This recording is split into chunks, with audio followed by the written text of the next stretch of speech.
말이 있다는 것이죠.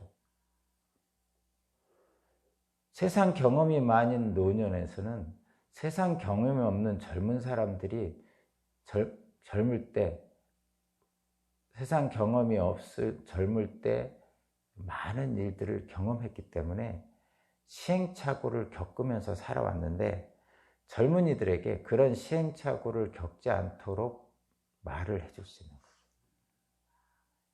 그것은 이런 거하고 똑같습니다.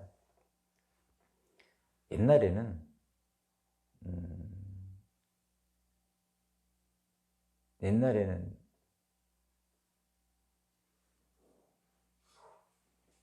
죽을 병들이 많이 있었죠. 죽을 병들이 많이 있었어요. 그래서 그냥 다 죽었습니다. 근데 세월이 지나면서 사람들이 알게 되죠. 아, 이 죽을 병에는 바이러스 때문이야. 또는 곰팡이 때문이야. 또는 뭐뭐 때문이야. 이렇게 알게 되는 거죠.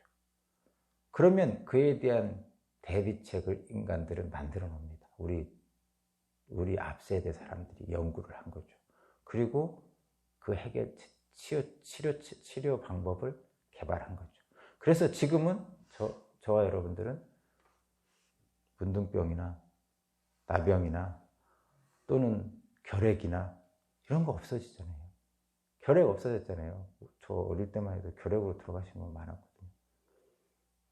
그만큼 노년의 지혜가 젊은 사람들에게 해줄 말의 의미는 생명을 살리고 죽일 수도 있다는 거죠. 그것이 노년의 지혜입니다. 마찬가지로 지난 인류 역사를 지내와 보니까 많은 일들이 있었잖아요. 특히 전쟁들, 인간들 사이에 행해왔던 전쟁들, 서로 죽고 죽이는 일들, 남북한 6.25 전쟁 이런 것들 겪어보니까 교훈을 얻게 되는 거죠. 세계 1차 대전, 2차 대전 겪어보니까 교훈을 얻게 되는 거죠. 그러니까 더 이상 전쟁을 해서는 안 되겠다고 생각을 하는 거예요. 그래서 북한 핵 문제가 6.25를 겪은 부모 세대에겐 더 큰 아픔으로 다가오는 거고, 세계 1차 대전, 2차 대전을 겪은 인류는 3차 대전은 결코 있어서는 안 된다고 생각하고 그에 대한 대비책을 하는 것이죠. 그것이 바로 경험을 많이 한 노년의 지혜입니다. 그 노년의 지혜를 받아들이는 것이 바로 카이로스입니다. 받아들이지 않고 노년에 겪었던 노인들이 겪었던 그 시행착오를 그대로 겪고 사는 것이 크로노스적 삶이죠. 노인들이 겪어왔던 삶에서 지혜를 얻는 것, 그래서 젊은이들이 현재 나의 삶이 다시는 그런 아픔을 겪지 않고 사는 것, 그것이 이제 의미 있는 카이로스적 삶입니다. 이 성경에서 계속 말씀하는 거죠. 지금 징조를 계속 말씀하시고 그 징조를 통해서 무엇을 알라고 자꾸 말씀하시는 거죠. 우리는 여기에서 그냥 겉으로만 봐서 전쟁, 지진, 재해 이런 거 보면서 두렵고 떨리는 마음만 붙잡고 있으면 안 되는 거죠. 이 두렵고 떨리는 마음 속에서 과연 나는 지금 무엇을 해야 되는지를 발견하고 그 일을 행해야 되는 거죠. 그럴 때 비로소 오늘이 나에게 의미가 있고 내일을 향한 나의 오늘의 삶이 보람찬 것이죠. 그것을 얘기하고 있는 거예요. 여러분 읽어보면 이걸 읽으면 계시록 같은 느낌입니다. 종말의 때의 그 암울한 현장, 암흑이 오고 세상이 깜깜해지고 이런 얘기를 한단 말이죠. 근데 여러분 여기에서 암흑이 보입니까? 저는 이 말씀을, 종말의 때를 말씀하시는 예수님을 보면서 희망이 있고 빛을 보는데, 어떤 사람들은 여기서 암흑만 보는, 어둠만 보이는 사람들이 있어요. 근데 저는 그렇지 않거든요. 예수님은 본래 저와 여러분들을 사랑으로 감싸주시기 위해서 오신 분이거든요. 그분의 말씀이 어둠일 리가 없거든요. 이분은 어둠을 말씀하시지만, 세상의 종말을 말씀하시지만, 지금 빛을 말씀하시는 것이고, 새 시대, 새로운 희망, 새 하늘과 새 땅을 말씀하고 계신 거예요. 저와 여러분들은 그것을 볼 수 있어야 돼요. 그것이 바로 나의 삶의 카이로스의 삶을 살 수 있는 거죠. 그리스도와 함께하는 삶, 결국은 그거죠.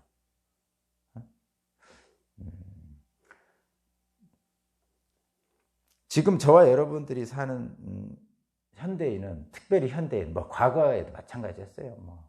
고대인들도 마찬가지고, 중세 사람들도 마찬가지고, 근대도 마찬가지고, 지금 최첨단을 살아가는 지금 현대인들도 마찬가지고, 인간에게 주어진 가장 긴급한 것은 자기 자신이에요. 늘. 근데 늘 자기 자신, 자기 사랑, 자기 애라고 그래요. 그것이 긴급하기 때문에 그것에 자꾸 몰입하기 때문에 다른 것을 못 보는 거죠. 나만 보고 있으면 너가 안 보인다는 거예요. 그래서 자기애에 빠진, 자기 사랑에 빠진 내가 너무 중요하기 때문에 나의 현실, 나의 그 가장 중요한 것, 땅을 봅니다. 땅. 눈앞의 것만 볼 수밖에 없어요. 땅. 그런데 잠깐 눈을 돌려서 하늘을 보면 다르잖아요. 그러니까 땅만 보면, 땅에 혹시 돈 떨어져 있나? 땅만 바라보면 바알신만 보이는 거죠. 풍요의 신, 바알신만 보이는 거야. 나 자신의 내 코가 석자인 것만 생각하면 자기 사랑에 빠져가지고 땅만 보니까 바알신만 보이는 거예요. 풍요의 신만. 근데 눈을 잠깐 들어서 하늘을 보면 그 드넓은 창공이 보이잖아요.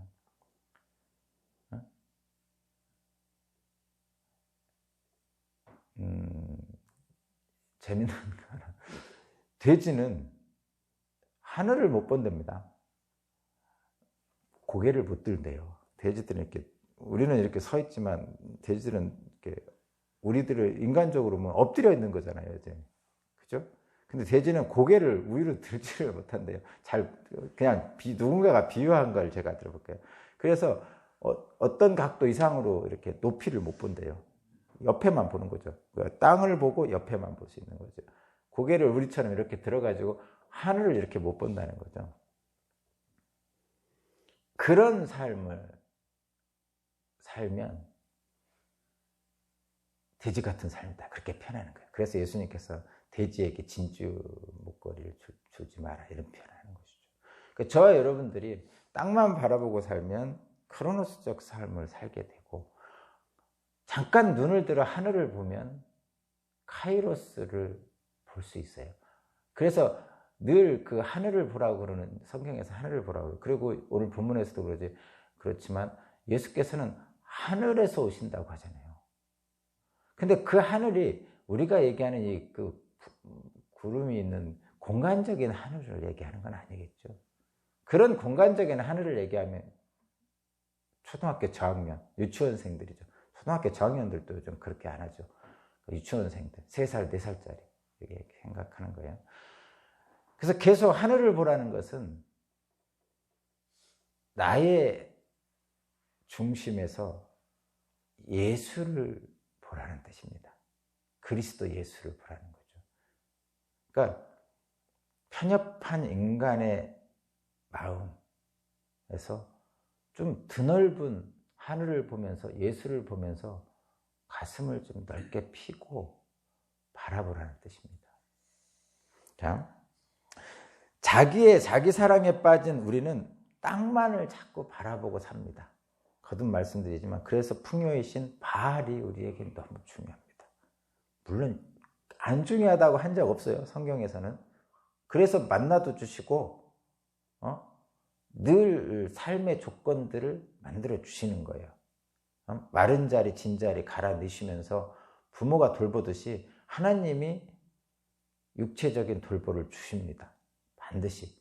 근데 그것에만 빠져 있으면 하나님의 사랑을 느끼지 못하면 그냥 땅만 보고 사는 삶이 되면 안 된다는 거죠.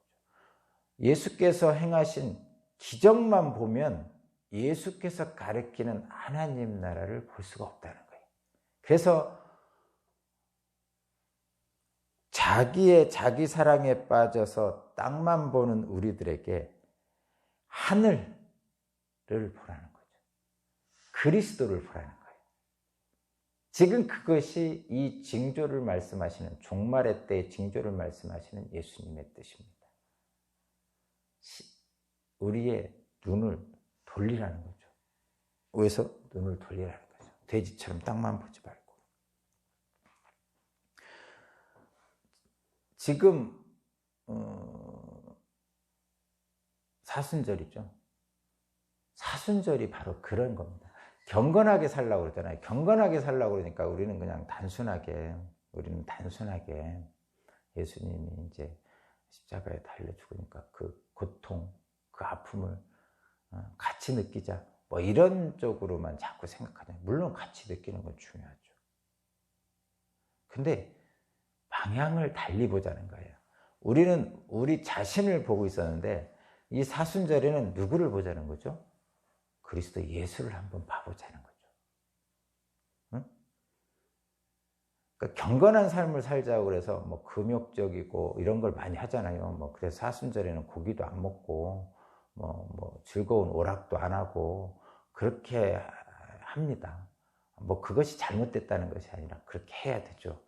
그러나 본질적인 것은 나를 보고 있던 나의 시각을, 땅을 보고 있던 나의 시각을 예수님, 하늘로 나의 눈을 돌려보자는 기간입니다.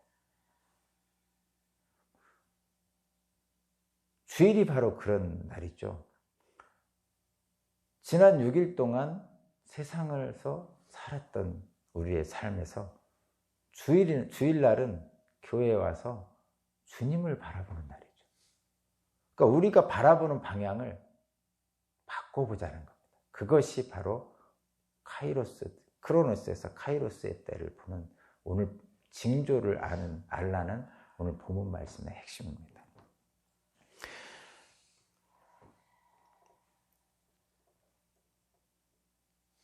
무화과 나무 잎을 보고, 거기 32절, 무화과 나무에서 교훈을 배워라. 가지가 연하해지고 잎이 돋으면 너희는 여름이 가까이 온 줄 알라. 무화과 나무 잎을 보고 계절의 변화를 알죠. 그리고 준비를 하잖아요. 우리 시골에 있는 농부들은 계절의 변화를 아시죠. 그리고 뭐를 해야 되는지를 압니다. 그래서 최근에 보니까 밭이 많이 갈려 있어요. 갈았어요. 기계로. 그러니까 땅을 뒤집고 막 이렇게 하는 거죠. 때를 아시는 거죠. 지금은 계절이 지금은 이렇게 해야 돼 하고 아시는 거죠. 그런데 그런 것은 알면서 하늘의 때는 알지 못한다고 얘기하시는 거예요. 때를 분별할 줄 알아야 된다 이렇게 말합니다. 이런 생각을 합니다. 그러면 어떻게 해야 됩니까? 신학적인 표현 중에는 이런 표현이 있어요. 이미, 그러나 아직, 이런 표현이 있어요. 이 표현은 이 시대를 사는 우리 기독교인들에게 주어지는 현실을 얘기하는 거거든요. 이미란 얘기는 이미 예수 그리스도가 오셨잖아요.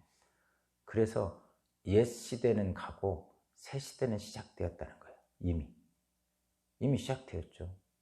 그러나 아직 그 시대는 완성되지 않았어요. 그 시대는 예수님의 재림으로 완성된다고 그러잖아요. 그래서 사람들 중에는 기독교인 중에는 이미 그러나 아직 두 가지가 있는 거예요. 이미에 너무 그 의미를 둬가지고 당연한 직장도 그만두고 어떤 사람은 심지어는 부모 자식도 내팽개치고 산속으로 들어가든지 어떤 단체에 들어가서 14만 4천 명이 들어가려고 애쓰는 사람들이 많이 있어요. 이미 오셨기 때문에 기다려야 된다고. 지금 내가 직장에서 한가하게 직장 다닐 때가 아니라고 하시는 분들도 있어요. 사업장과 직장과 학업을 그만두고 산으로 올라가야 된다 생각하면 되는데 그렇지 않다는 거죠. 두 가지가 함께 있는 거예요. 이미 그러나 아직이 같이 있는 거예요. 또 이미에만 눈이 간 사람들은 그렇게 하는 반면에 그러나 아직에 눈이 간 사람들은 뭐냐면 그냥 예수님이 오실 날 재림의 날이 멀었다고 생각하면서 그냥 현재 주어진 삶에 쾌락에 빠져서 먹고 마시는 데만 신경 쓰고 사는 사람들이. 이 둘 다 잘못된 거죠. 그러면 이미 오셨고 그러나 아직 완성되지 않은 이 세상에 사는 저와 여러분은, 우리 기독교인들은 어떻게 해야 됩니까? 이미와 그러나 아직 사이에 있는 이 사이에 있는 저와 여러분의 삶은 두 가지를 다 생각해야 돼요. 그것이 지금 저와 여러분들에게 주어진 기독교적인 삶입니다. 근데 이 삶은 한마디로 얘기하면 영적 전쟁의 삶이에요. 영적 전쟁. 영적 전쟁 하니까 또 자꾸 사탄 마귀 생각하고 총칼 들고 전신갑옷 입어가지고 싸워야 되는데 하고 또 이제 또 그 전투 모드로 또 이렇게 자꾸 세상이 말하는 전투 모드로 자꾸 바뀌는데, 그런 영적 전쟁은 육체적 전쟁이 아니에요. 그죠?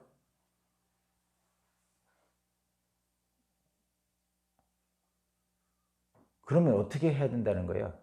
영적 전쟁은 아까도 말씀드렸지, 크로노스적 삶을 사는, 때를 분간하지 못하는 삶이 아니고 카이로스적인 삶으로 때를 분간하는 삶을 살아.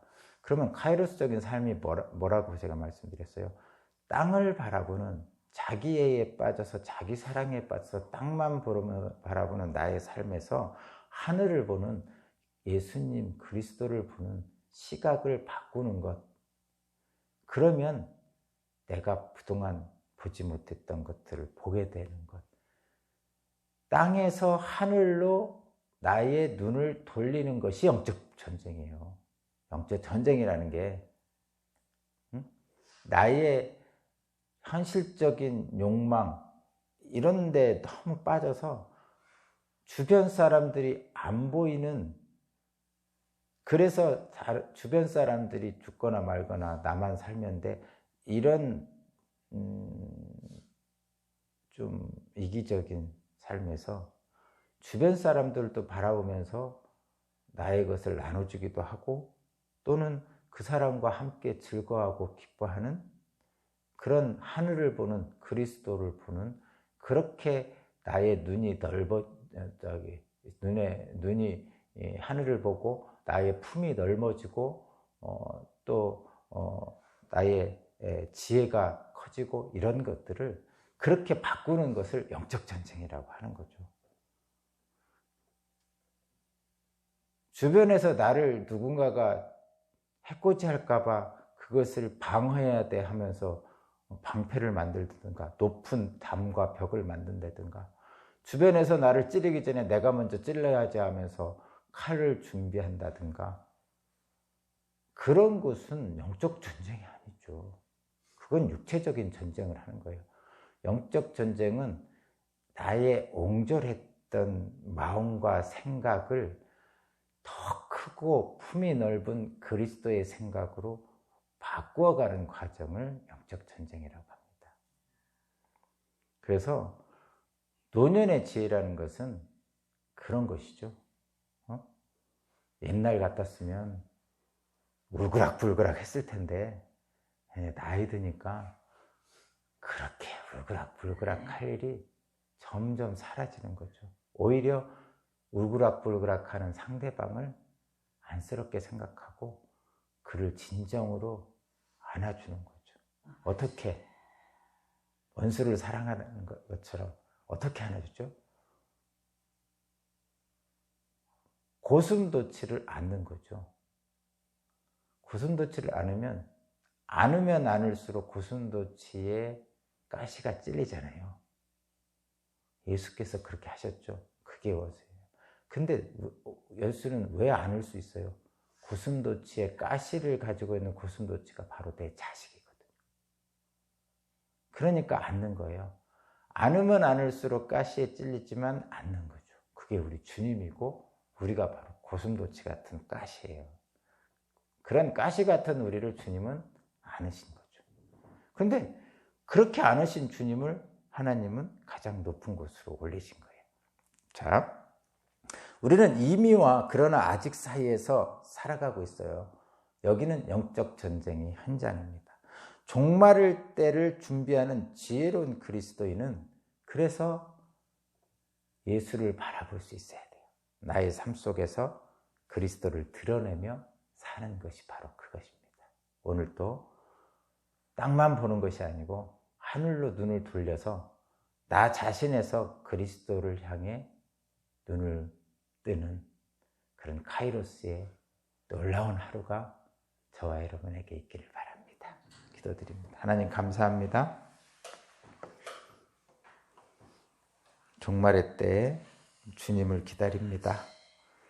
나의 옹졸한 삶을 그리스도의 놀라운 충만함으로 오늘 하루도 채워주실 줄로 믿습니다. 오늘도 땅에서 하늘로 나의 눈을 듭니다. 성령님, 내가 먼저 사랑하고 더 사랑함으로 내게 주어진 모든 것에 놀라운 하나님의 은총을 알게 하옵소서. 모든 것을 주님께 맡깁니다. 예수 그리스도 이름으로 기도합니다. 아멘.